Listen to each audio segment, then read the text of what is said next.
জাতীয় বিশ্ববিদ্যালয়ের honours first ইয়ারের অ্যাডমিট কার্ড ডাউনলোড করার জন্য অনেক সমস্যা হচ্ছে। আসলে সার্ভার বিজি, অনেকে একসাথে ট্রাই করার কারণে সমস্যাটা হয়েছে। তো এই ভিডিওর মাধ্যমে আমি দেখাবো কিভাবে অ্যাডমিট কার্ড ডাউনলোড করা যায়। তো সর্বপ্রথমে আপনি এমন একটা ব্রাউজার ওপেন করে নেবেন। ওপেন করার পরে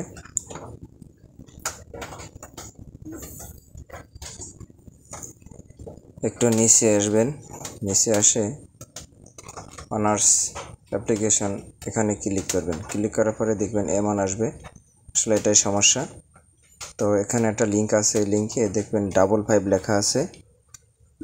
তো একটা 5 এখান থেকে কেটে দিবেন। একটা 5 কেটে দেওয়ার পরে ইন্টার চাপবেন। ইন্টার চাপার পরে দেখবেন এমন আসবে। তো এখান থেকে আইডি এবং পিনকোড দিয়ে লগ ইন করবেন। তো লগ ইন করার পরে কিছুক্ষণ অপেক্ষা করবেন।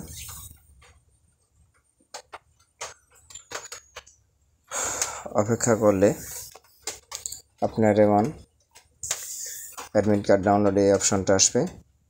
বাম পাশ থেকে এই অপশনটা ক্লিক করবেন এবং ডাউনলোড পিডিএফ এই অপশনে ক্লিক করবেন।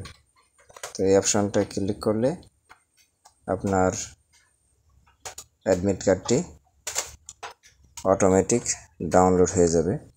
তো সার্ভার বিজির কারণে এরকম হয়। তো কয়েকবার আপনি ট্রাই করেন, প্রথমবার না হইতে পারে। তো কয়েকবার ট্রাই করার পরে দেখবেন যে হয়ে যাবে। এভাবে আসলে ডাউনলোড করতে হবে। ওখান থেকে ক্লিক করলে আসলে হবে না। দেখেন, এটা হচ্ছে অ্যাডমিট কার্ড।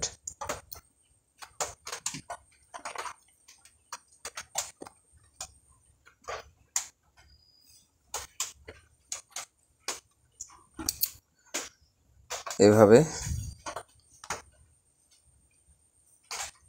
অ্যাডমিট কার্ডটি ডাউনলোড করে নিতে পারবেন। তো আজ আর নয়, ভিডিওটি ভালো লাগলে শেয়ার করে দেবেন। ধন্যবাদ।